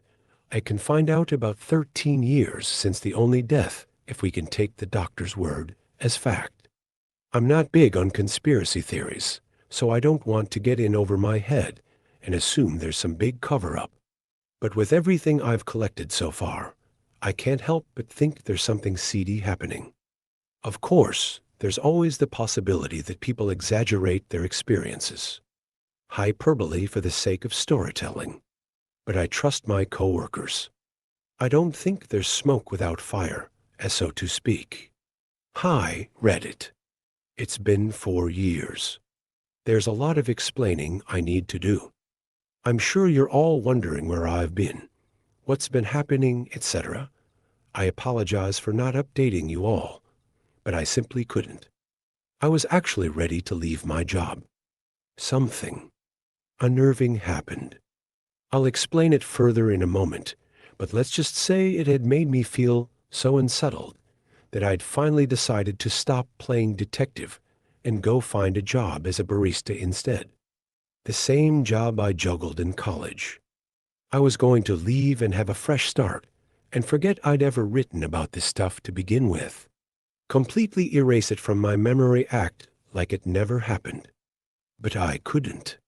I wasn't allowed to. It was only a few weeks after my last post when I saw one of them again. A young man around my age. I didn't realize he was one of them at first. He walked in normally, well, as normally as someone with a gushing head wound could have done. To digress, he seemed like a human, a person. He was clutching a motorcycle glove to his head as blood blinded his left eye, and he held his helmet in the crook of his other free arm. I quickly rushed over to him, ushering for one of the other nurses to grab a wheelchair. He spoke fine, albeit with a shaken quality to his voice, and told me how his motorcycle had hit a bump in the road and he'd taken a bad fall, hit his head. I asked him his name, and he'd said it was Adam. I know I previously didn't give away patient information, but I don't think I can really class him as a patient, and if I'm being completely honest, I don't really care anymore. He'd asked for some water, and I obliged, filling up a paper cup as he sat down in the wheelchair, the other nurse walking off to grab some paperwork.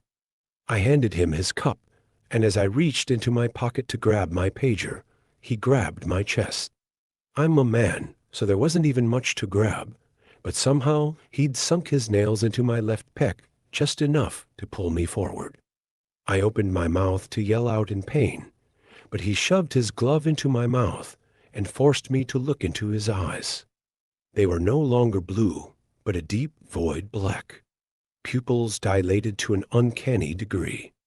And in a rasping, pluralized voice, he said, "Don't go looking for things you don't want to know the answer to. You are nothing but a pawn in their game." I just stared at him, aghast. His voice had turned to a myriad of many, all fighting to be heard the most, be the loudest. There was a malicious frown on his face, but the way his brows were furrowed, it appeared more like a stern warning than anything truly wishing to harm me any more than they had done already. Like he'd tried to mimic a disappointed parent, but didn't quite know how to put his features right.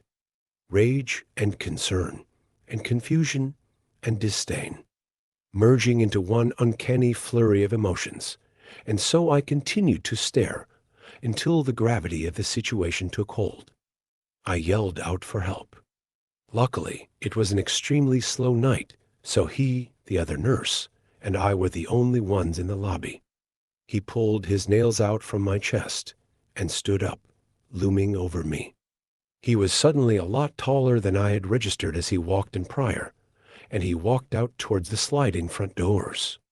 He stopped, turned back to look at me and the other nurse, who was now fretting over the puncture wounds that were leaking out from my chest and seeping into my scrubs, and suddenly launched his helmet at almost superhuman speed at the lobby's check-in desk, smashing the glass and slamming the computer with it on the floor. The other nurse screamed in fear, and all I could do was watch in horror as he stared me in the eyes. A warning glower before walking off into the night. That had been enough for me to decide to hand in my resignation letter the next day. I had seen firsthand the sheer power those things had. If he had decided to launch my head into the glass instead of his helmet, I would have been reduced to mush. There was no amount of curiosity that needed to be scratched that could come above my desire to live a decent life. So, I had decided my super cool, super interesting monster hunting adventure was over. But I wasn't allowed to leave. When I handed my resignation letter in the next day to the head doctor, he led me into his office. He'd told me that he needed to make some calls to discuss the termination process, and I obliged. Then, he locked me in his office. I began to freak out, trying to use my pager to get A or B to respond and get me. No one came. Then, a group of people dressed in hospital gear, suits, and smart clothing returned. I couldn't recognize anyone, not even those dressed in scrubs. They all looked at me, stoic and unmoving, until a short, plump woman came forwards, smiling perkily. She was far older than me, but not too old. Around 50, perhaps late 40s, if my memory serves correct. She had tightly curled blonde hair, and had she not been smiling, I'd imagine that heavy, purpled bags under her eyes would be present, despite the heavy makeup she wore. She took a seat in front of me, ever smiling, and placed both elbows on the desk, her hands interlinked under her chin. "Hey, you wore mouse curtains, is it? Sorry if it seems disjointed. I don't want to give away my personal data. My name is X. You seem rather unnerved. I assure you there's nothing to worry about. I don't think," I replied. I seemed to just remember looking at everyone but her, and how they all stared, unmoving, back at me. "I hear that you're asking to resign," she smiled, trying her best to come across as warm-hearted, but the thumping silence in the room made it futile. She sighed before waving her hand behind her, and the others in the room left, albeit hesitantly. I could still see them peering through the glass even after they'd departed. "I'm afraid you can't." I asked what she meant. Surely no one can be forced to keep a job. I was wrong. She pulled a leather briefcase up onto the table from beside her, clicking it open gently, as if any loud noise would send me trembling like a lamb. She must have been more prepared for my response than I was, and more understanding of my reaction, too, as if she'd done this many times before.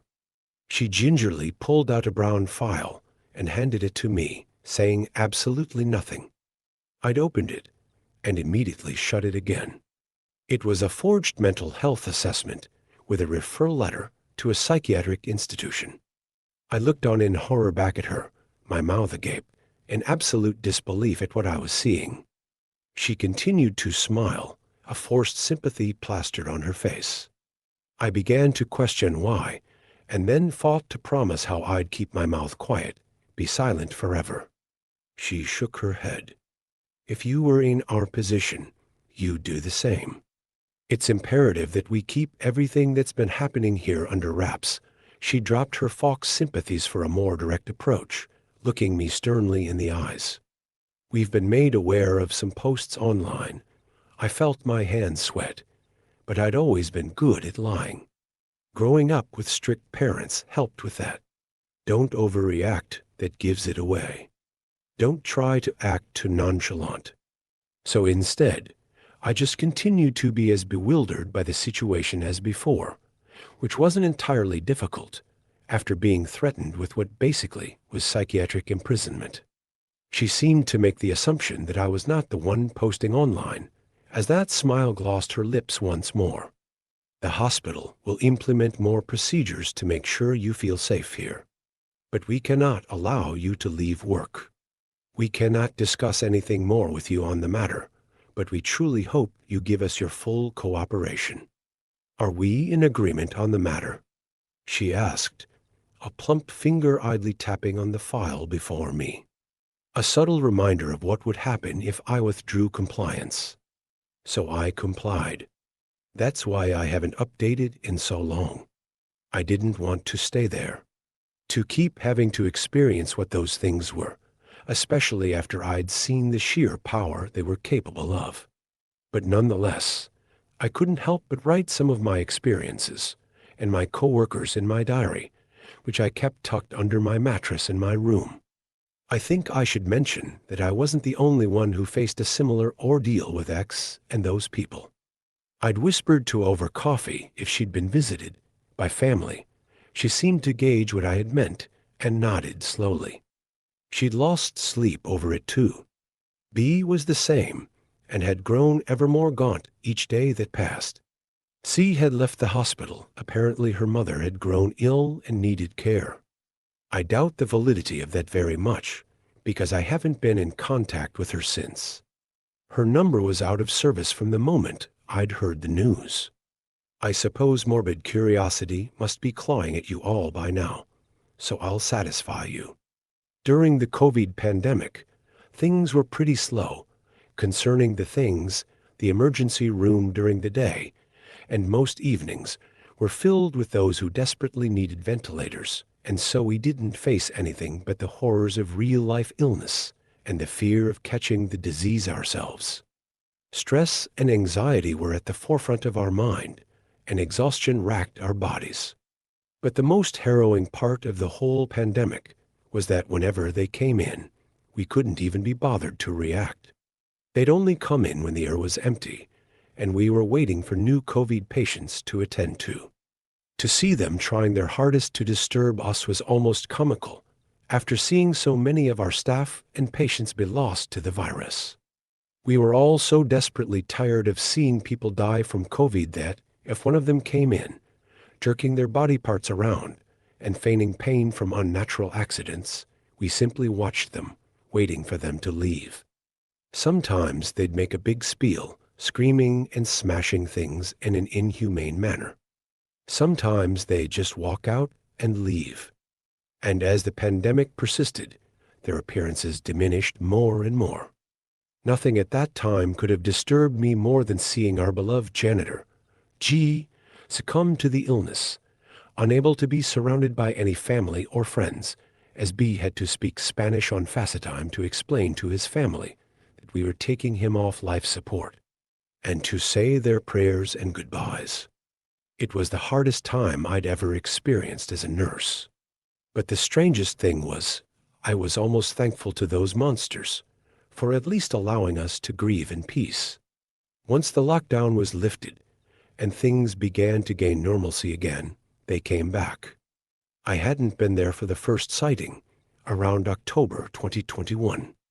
A nurse I hadn't met before, F, who had joined the hospital as a junior nurse straight out of college to help with the pandemic, was working alongside A. A teenaged boy had walked into the air, speaking what are recognized as Korean. He kept pointing outside, crying in desperation, grabbing at their wrists to pull them outside. He was hysterical, and F immediately rushed forward to help follow him outside. But I held F back, trying her best to convey with her eyes that F shouldn't follow him. F wasn't aware of the things, having joined the hospital when their appearances were near to none. The boy was crying, falling to his knees in a truly dramatic display. F is a compassionate person, but she has far less Nivette now than she did then. I pulled out her phone, which we were newly allowed to keep on the late-nighter shifts, and used a voice translator to translate what the boy was saying. She could have translated it to her herself, but she didn't want to anger the boy the thing. I won't go into details because it was pretty horrific from what I'd heard, but to put it bluntly, the boy repeatedly shouted misogynistic slurs and said that he'd kill all of her children. When F read it, she sobbed. Once they'd looked back up, the boy just grinned at them proudly. He did a bow, as if thanking them for watching his performance, and walked out of the sliding front doors. I had whispered to me on a smoke break that apparently F had grown up with an abusive stepfather for a few years, who would berate her mother when he drank. I suppose reading what the boy had said must have triggered something in her. My next experience came soon after. I was alone at the front desk, filling out some admin work on the computer. B was in the bathroom. I didn't hear the doors slide open or anything, but a slow tapping at the glass between me and the waiting room alerted me to its presence. I looked forward until I noticed a small face peering at me from just above the desk. A child. I checked the time and the fact the waiting room was empty and realized one of those things. It was a small, bald child. I had no way of determining its gender, but that was the least of my concern. It had a very large cyst on the top of its head. It stared up at me expectantly, as if waiting for me to coo over it. I knew what it was, so for the first time in my life, I ignored a patient, opting to sip my coffee and carry on with my work. It clearly didn't like that, as it began to slap small hands against the glass, greasy marks left behind in their wake. I did keep peering at it through my peripheral, but its crumpled, angry face made me snicker. It was like an angry little goblin, and my beyond exhausted state just couldn't take it seriously. That was a bad mistake. It screeched and dropped to the ground, writhing in agony. I stilled. I couldn't see it over the desk anymore, and I was stuck between checking to look at it or continuing to avert all of my focus to the computer. After a few minutes of silence, a large, meaty hand slapped the glass, wiping pus and blood all over the screen. I jumped and decided I had to look. What remained of the small child was a crumpled mess of skin and flesh, one eye popping out from its socket from the pressure of pushing a large, muscular arm from its scalp, right where the cyst had once been. The child's tongue lolled out of its mouth, and the remaining eye clouded over as the large hand continued to slap against the glass. It was horrifying, and I began to gag, unfurling the contents of my stomach into the paper bin beside me. The slapping stopped, and I looked up to see nothing. A slow, wet, smacking sound bounced around the room, and I shakily looked up, over my desk, to see the hand pulling itself out of the air, dragging the crumpled body of the child out behind it, still attached to the bursted flesh atop the child's head. When B came back from the bathroom, and with more coffee, he didn't bother to ask me what had happened, just picked up the mop and bucket and cleaned up. B never asked me about it afterwards. Clearly, my green face had told him enough. In late 2022, I returned the favor, but instead, he told me about his experience. I had gone out for a smoke break, the smoking area around the building, not near their entrance, for patient reasons, and was leisurely scrolling through Twitter, headphones in. There was another nurse H on staff, so I didn't feel bad leaving him alone. When I walked back into the waiting room, I saw H consoling B as he sobbed into a red towel.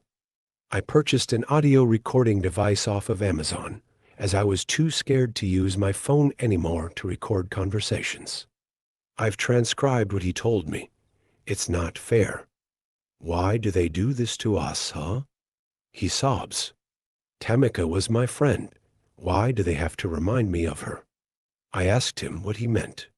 I told him I didn't think it was good to record him in this state. No, record me. I'm sick of having to pretend that we aren't being targeted by them. He steadies his breathing. H passes him a glass of water, which he gulped down. She came in. A woman in her 20s. She looked similar to Tamika, but I knew it wasn't her. Just someone who reminded me of her. I checked the time and I knew what was going to happen. I knew, and I felt prepared. I wasn't. She didn't complain or say she felt unwell. I did what I do, you know. I smiled and asked her what was wrong, what her name was. They never react too badly to me, especially when I'm nice. She said nothing, just shaking her head at me, as if I'd done something wrong. She handed me this. He shakes the towel before crying again. I tell him we can stop once more, but he wants to continue. He's crying, but he's more angry than upset. Tamika had cancer.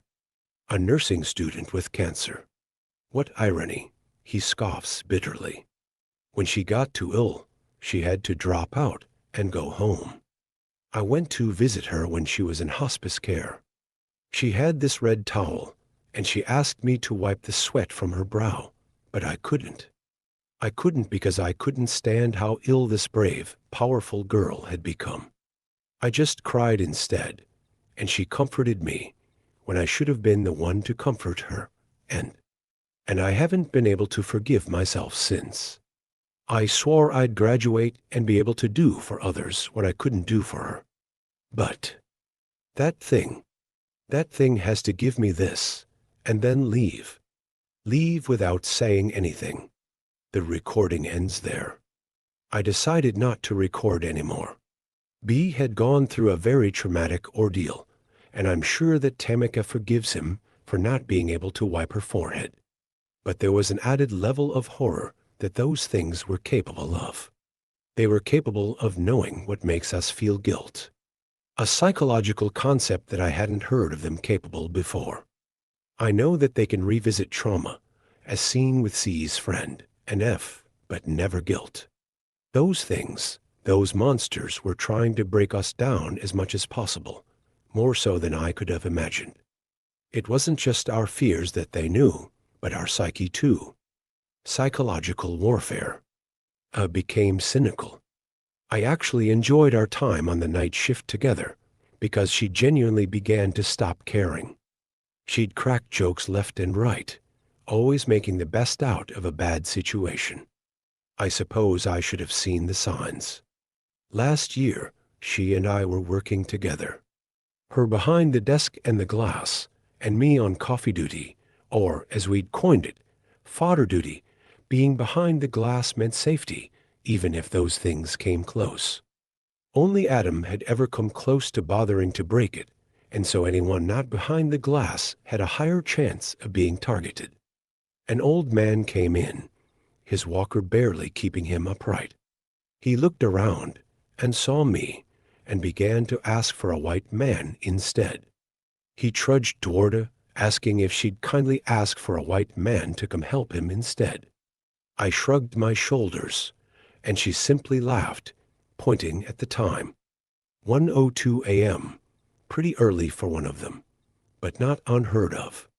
He began to get irate at our dismissal of him, and so, having learnt my lesson from ignoring them, I walked over, telling him that we were the only ones available to take care of him.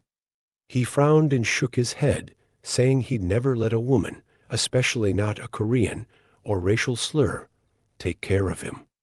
I laughed and turned to me, grinning. Sounds just like my racist fuck of a grandpa. We chuckled over that, rolling our eyes, but I kept watching the old man. I knew I couldn't completely lower my guard, but his comment did tickle me. Where we are, in the middle of nowhere, I'd faced quite a bit of racism, but mainly from the forgotten few who'd never decided to leave the all-white town they'd lived in. Instead, fueling their closed minds with Facebook crap that's telling them Osama bin Laden might still be alive, and such other jargon. I stopped laughing rather quickly when she saw the old man shuffle. I walked over to face him and saw him grasping the front of his trousers, extremely inappropriately. His voice was low, rasping, and he spoke harrowing words. I bet your grandpa's always right." He stopped abruptly once I looked at him in disgust. He took the hand that was against his trousers and tapped the screen. It sounded like Morse code, but I had no way to translate it. I yelled at him to stop it, for him to stop doing what he was doing, and to leave now. The man slowly left, shakily on his walker, before taking one look back and saying, "Them Koreans scream the best, you know. Your real grandpa wants you to know that." I stared at him, pure fury on her face. And then she crumpled. She didn't want to speak on it, but I knew. She'd told me before how her grandmother was a comfort woman, and how if she could have survived that, I could handle this. but I couldn't. And on Blue Monday, this year, she leapt off the rooftop of the hospital to her death. I wasn't working that day, but from what H&F told me, she seemed to be at peace before she died. She'd packed her favorite meal for lunch, sharing it with as many of her coworkers as she could. Then she drank most of a bottle of vodka, took off her shoes, and leapt off the building. We were allowed to go to her funeral, take time off. It was sad to see her smiling face on the portrait of the shrine they'd made. I couldn't remember the last time I'd seen her face so full of life, like it was in the picture. You might be wondering what's made me decide to come back to Reddit after all this time. Why I've decided that the fear of going to a psychiatric ward for the rest of my life is culled by the desire to share my story. Well, I'm currently in the elevator to the morgue with one of them. Tonight, I was working the night shift. It was just me and F. She'd asked to pardon herself for a bit, and I obliged. My thrill for life wasn't so prevailing anymore. They didn't scare me anymore. I was beyond numb. And then G walked in. In case you've forgotten, G was our janitor, who died of COVID complications during the pandemic. He was a joy to work with, always cracking up jokes and showing us pictures of his grandchildren who lived out of state. And yet here he was, walking over to me with the same warm smile on his face, a golden canine shining back at me. I teared up, I'm not afraid to admit, and I hugged it. The thing parading as G.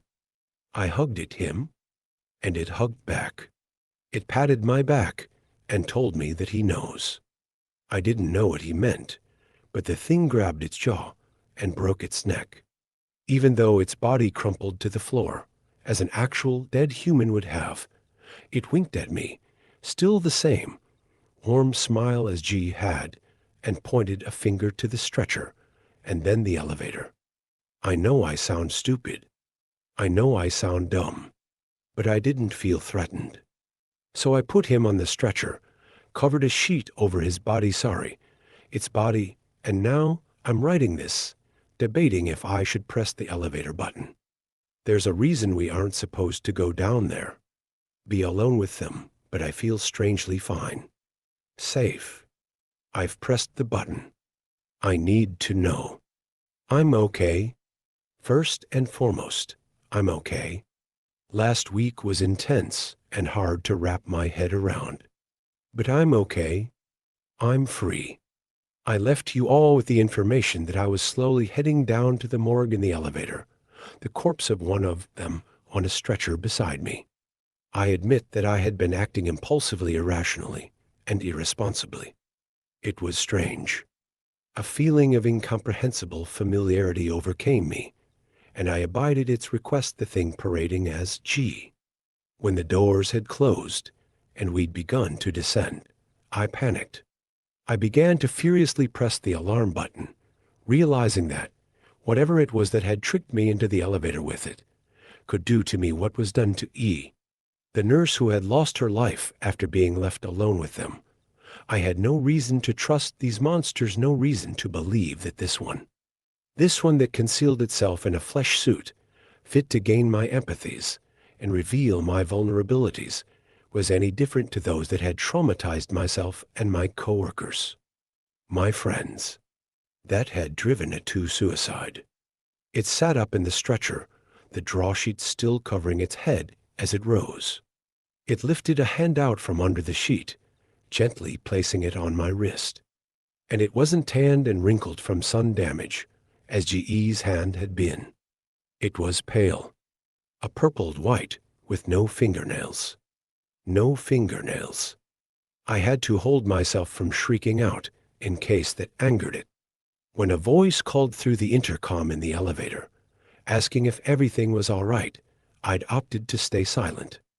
I just stared, unmoving, at the covered figure that seemed to stare back at me from under the sheet. Eventually, I'd heard a crackling. Must have been one of those bastards again, and the intercom turned off. I'm scared, I remember whispering out, tensing at my own admission. But the thing under the sheet didn't react in the typical sadistic way I'd grown to expect from them. It paused, and then, as if finally processing what I'd said, or what it wanted to say, it replied. I know its voice wasn't scratched or false. Nothing akin to the imperfect sounds that had emerged from the earlier versions of its kind. It was clear and deep, masculine, but with no identifiable accent. My brain scrambled to identify the familiarity to its voice, but at the time, I couldn't put my finger on it. In hindsight, the familiarity may have simply been the fact that all uncanny qualities seemed to have dissolved away. The elevator came to a stop, and the doors opened to the morgue. It was cold, and the smell of cleaning bleach stung my nostrils, but it did nothing to mask the undercurrent of the dank, persistent stench of mold permeating through the cracks. There was a long hallway before us, flickering lights doing nothing to settle my erratic heart rate. It was clear that there hadn't been sufficient enough maintenance down here for a while, but I had expected as much. Our superiors didn't want any of us to go down here, and I'd imagined that policy extended to external maintenance employees as well. I hadn't noticed it move to stand until it walked past me, the draw sheet covering it like a child's ghost costume. I didn't have the courage to ask it how it could see without eye holes. I noticed how the clothes it was wearing, as it disguised itself as G, had instead completely disappeared, leaving a set of lean, blotched, pale legs shuffling forward to the morgue door.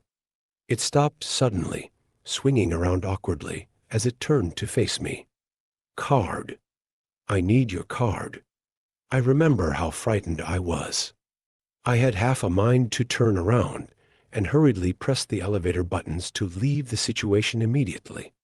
Nothing seems worse than being threatened into psychiatric confinement until you're staring into the face of the unknown, the face of possible death. Yet there was a concerning amount of fearlessness screaming out in my brain, disregarding the nerves in my quickening heart and jellied legs. So I took the risk and moved toward it.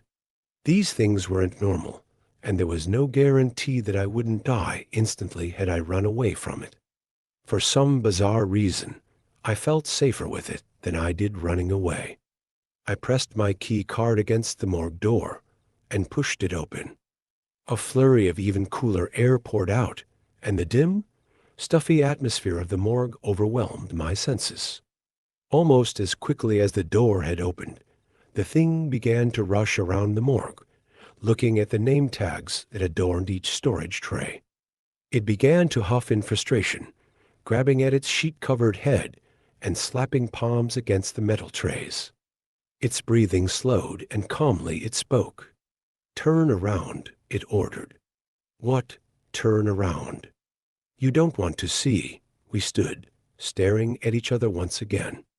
I hesitated, but once again, I didn't feel threatened. So I turned around. The slow shuffling of bare feet against the dust-ridden floor grew closer and closer, until it paused, rustling slightly. The sheet was placed over my head. My mind had immediately snapped to recall execution stories I'd heard of, where people are given the small privilege of not knowing when their impending death would commence. "Please don't kill me," I begged, sobbing as I continued to face the wall, sheet covering my head and torso. There was a pause before it began to give a short, abrupt pat on my upper back. I sobbed harder, falling to my knees. I couldn't help but think of how I should have left when I had the chance, or how I should have ignored it once it came in disguised as G, or how I never should have become a nurse to begin with, or how. And then it swore. It cursed against God, like a person would have. I took off the sheet and turned around. I saw it as it actually was. It wasn't as Dr. D had described it all. It was my height, but human. A naked, lean, male physique, but without any genitalia. It didn't have a grotesquely wide smile or jagged teeth. It didn't look like a monster. It looked like something that was just as afraid as I was. Its large, black eyes widened in horror as it saw me approach, and it rushed to a corner in the shadows. I placed my palms up, showing I meant peace, but its glossy eyes remained transfixed on edge. "Please don't hurt me," it said. But instead of invoking pity in me, pity invoked had it been a human, it simply made me angry. "Me? Hurt you? You're the one that's hurt us. Hurt my friends. You've tormented us for years." I was exasperated, and I kicked a metal table that sat nearby. It flinched at my aggression, and the metal rumbling that echoed throughout the room. A small steel scalpel rattled from the table, and I lunged for it, holding it before me as I pointed it towards the thing. "You drove her to suicide. You killed a nurse." "We've never killed anyone," it said coldly. It stood up and moved in front of me, placing a warm, pale fist against the sharpness of the makeshift weapon. It didn't flinch from the contact, but a clear, viscous fluid began to drip from its palm onto the floor. I could see its malnourished and hairless skin and black eyes clearly now. It had no pigment to its irises, just dark, empty black, with the low light of the morgue reflecting back at me. "We will never sink as low as your kind." I froze. "What?" It continued to glare back at me, unmoving. "Intimidating." "What do you mean?" "Dr. D told me what you things did to that nurse. That doctor is nothing more than a liar. He hides his guilt with the drink," it responded, and eyed me up as if to challenge me on its statement. I simply stared back at it, gaping like a fish as I floundered to pull the pieces of information together. "How do you know that?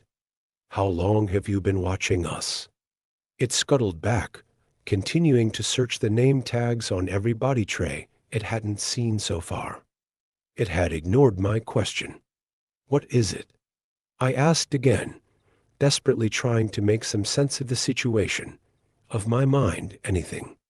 Eventually, it stopped moving, simply tapping gingerly against the metal of a single body tray. "What does John Doe mean?" it asked, its voice no greater than a whisper. "It means that we don't know the identity of the body," I replied, and it hummed in response, high-pitched enough that it sounded like it was holding back tears. I couldn't stop myself from rambling on, aimlessly trying to fill the silence. "I don't know why we do it. I think we just believe everyone should have a name, even if it's not their actual one." It nodded slowly. "It's a shame that not all of you are this kind," and it abruptly pulled open the body tray, metal screeching against metal as the unoiled steel grated against the mechanism inside. I flinched, and it gasped, and then began to sob. Slow, low whimpers of the throat, ready to burst from its tightly closed mouth. It wailed just as I had done a few moments ago when I thought I'd be killed. Except its wailing wasn't one I'd never heard before. It was that of a father wailing for its child. As a nurse, I'd seen my fair share of human kids dying far before their time. There's nothing like a parent crying for their kid. It's unnatural. A haunting terror inexplicable to those who have the privilege to not know it. Children aren't supposed to die before their parents, but the world is cruel, and they do. Curiosity took over me once again, and I looked into the tray. I had to stifle a gag, because although the sight was horrific, I was still a nurse, and this thing sobbing next to me was still an individual who had lost their child. It was a smaller version of the thing, the same being that I was rubbing awkward sympathies on its back as it cried in agony. A small, hairless humanoid creature, with cloudy white eyes that hadn't been given the courtesy to be closed. The small creature had multiple puncture wounds all over its body, and despite having been dead for a while, had mummified as opposed to our human way of decaying. Its skin wasn't pale, but grayed and dark, and I can only describe it as seeing something that had had the life sucked out of it. Wrung dry. "I'm sorry," was all I could muster out. I didn't really know what to say. There was a disconnect between us, the thing and I. It was my enemy, but also a living, breathing entity. It continued to wail. We stayed like that for a while, until it reached into the body tray to cradle the smaller thing in its arms. They had a name. "It's not a name in your language, but they had one," it said. I just nodded in response. I was trained in dealing with grief, so I knew better than to interject. It continued to cradle its child. "We have been waiting for this." For confirmation. "I don't understand." It shook its head, and with a free hand, wiped its tears. "You have been plaguing our kind for decades. We are always youthful, but you are not." It sat down and nestled the corpse under its neck. "Human beings have always wanted to be youthful. Immortality is not as pleasing as it sounds." I shrunk to the floor, kneeling. This had been it. I'd finally know what this all was, the reason, the meaning. "It's a superficial desire," it said, stroking the back of the corpse's head absent-mindedly, though whether it was to soothe the dead or itself, I wasn't sure. To try to stay youthful. To steal the qualities of other kinds to fulfill that desire. Beauty is fleeting, and to pump your kind's own skin with it just to stay youthful is. It trailed off, black eyes welling with tears once more. For a brief moment, I'd sworn that I'd never seen anything more. Human. We simply wanted to scare you enough. To make sure you wouldn't keep coming back to hunt us. The morgue door had slammed open, and multiple men in what I believe was unmarked police gear bustled in, guns at the ready. They shouted at us incoherently, the crackling of radio and code filling the air. Instinctively, I put my hands up, turning to the thing as I begged it to do the same, to show it wasn't attacking, that it was innocent. But it relented. I saw the faint smirk on its face as confirmation clouded its eyes. It knew what was coming, but it didn't care. It shot me a final glance, lipless mouth still curled in a knowing smile, and it spoke whispered, for the very last time. "This is the true nature of your kind." It didn't move, despite my pleas, and a flurry of gunshots plastered its torso and face, and I shook in shock, my eyes never leaving it as the same clear, viscous fluid dripped from every wound. Its face was almost entirely caved in from the proximity of the shots. It slumped back against the body trays, and although its thin arms went limp, the body of its child, his child, was laid down gently in his lap. Everything after that is a blur. It's been over a week since it all happened. I was escorted out by the police and quickly handed a form which I signed, having not read it, not that I really care either way. I can't get it sorry, his face out of my mind. He wasn't scared. Frightened. He was happy. He was right, and he'd known exactly what would happen. He had finally been reunited with his child. I'm not really sure what else to say. B keeps calling me, asking me where I am. Why I haven't come back to work. I don't have the heart to tell him. Ignorance is bliss, after all, and even if I did tell him the truth, there'd be more harm put in his way than there needed to be. For the past week, I've been wondering how many other of his kind were still there, locked away in the morgue. How many others would come to collect their offspring, their kin? I wondered how many of us would do the same. Engage in psychological warfare if the ones we loved were being used for whatever nefarious medical practices, needed or not. My mind wandered to the war crimes committed by mankind since the dawn of time, and how many of us mindlessly conform to practices, because that's what we know all we know. I'm checking myself into a psychiatric ward. I need to be alone and cared for now. I'd never have thought my career as a nurse would turn out this way. Maybe I was naive. Nothing can prepare you for the horrors of humanity's actions, especially when you're faced with a being who shows themselves to be just as human as you are.